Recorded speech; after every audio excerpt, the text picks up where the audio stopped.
കണ്ടാൽ വെള്ളാരങ്കല്ല് എന്നൊക്കെ പറയും. പക്ഷേ വെള്ളാരങ്കല്ലല്ല, ഉരുളൻകിഴങ്ങാണ്. ഉരുളൻകിഴങ്ങ്.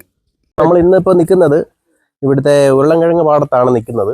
അപ്പോൾ അവരുടെ അടുത്ത് നമ്മൾ അനുവാദം ചോദിച്ചിട്ടുണ്ട്. അതിനകത്ത് കയറാൻ വേണ്ടിയിട്ടുള്ള അനുവാദമൊക്കെ ചോദിച്ചു. അപ്പോൾ അവർ പറഞ്ഞത് ഒരു അമ്പലം പോലെ കാണുന്ന ഒരു സ്ഥലമാണിത്. അപ്പോൾ അതുകൊണ്ട് നമ്മൾ ചെരുപ്പെല്ലാം ഇവിടെ ഊരി വെച്ചിട്ട് കയറണം എന്നാണ് പറഞ്ഞത്. അപ്പോൾ നമ്മൾ ഷൂ എല്ലാം ഇവിടെ ഊരി വെച്ചു. അപ്പോൾ നമുക്ക് ഇനി അകത്തോട്ട് കയറാം. ഓക്കെ, എന്താ ഈശ്വര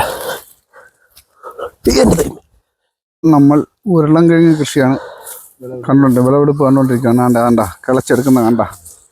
ഇത് ഉരുളക്കിഴങ്ങ് ഇന്തമാതിരി ആവാൻ വേണ്ടിയിട്ട് എത്ര നാളെടുക്കും? 90 നാള്. ഉരുളൻകിഴങ്ങാണ് കൃഷി ചെയ്തേക്കുന്നത്. അതിൻ്റെ വിളവെടുപ്പാണ് ഇപ്പോൾ ഈ നടക്കുന്നത്. കണ്ട, നല്ല ലാഭകരമായ രീതിയിലാണ് അവർ കൃഷി ചെയ്യുന്നത്. ഇപ്പം തരം തിരിച്ച് കൊടുക്കുകയാണ്. ഇത് വലിയ ഉരുളൻകിഴങ്ങാണ് കേട്ടോ. ഉരുളൻകിഴങ്ങിൻ്റെ കൃഷിയാണ് നടക്കുന്നത്. ഇത് അതിൻ്റെ തോലെല്ലാം വെട്ടി കളഞ്ഞിട്ട് ഇതെല്ലാം സെപ്പറേറ്റ് തരം തിരിച്ചു കൊടുക്കും കേട്ടോ. ചേട്ടാ അച്ചായ എന്തോ എല്ലാ തരമുണ്ട്.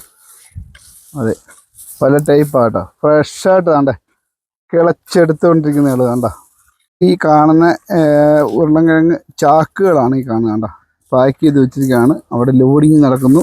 ഇവിടെ വിളവെടുക്കുന്നു. പക്ഷേ നമ്മൾ കാണേണ്ടത് എന്താണെന്ന് വെച്ചാൽ കണ്ടോ, ഇത് മൊത്തം പൂണ്ടി എന്ന് പറയുന്ന സ്ഥലത്ത് കണ്ടോ, ഇതെല്ലാം പൂണ്ടാണ്. വെളുത്തുള്ളിയാണ് ഈ കൃഷികളെല്ലാം ചെയ്തിരിക്കുന്നത് കേട്ടോ. ആ കാണുന്നത് വെളുത്തുള്ളി പാക്ക് ചെയ്തുകൊണ്ടിരിക്കുക കേട്ടോ. കൃഷി വിളവെടുത്ത് പാക്ക് ചെയ്തുകൊണ്ടിരിക്കുക കേട്ടോ. അതെല്ലാം വെളുത്തുള്ളികളാണ്. ഇതൊക്കെ ഇനി സമയം എടുക്കും കേട്ടോ. இந்த உருளைக்கிழங்கு കൃഷി ഇല്ലേ, அதுக்கு நீங்க ചെടിയാ വെക്കണത് അതോ കിഴങ്ങ് വെക്കണത്?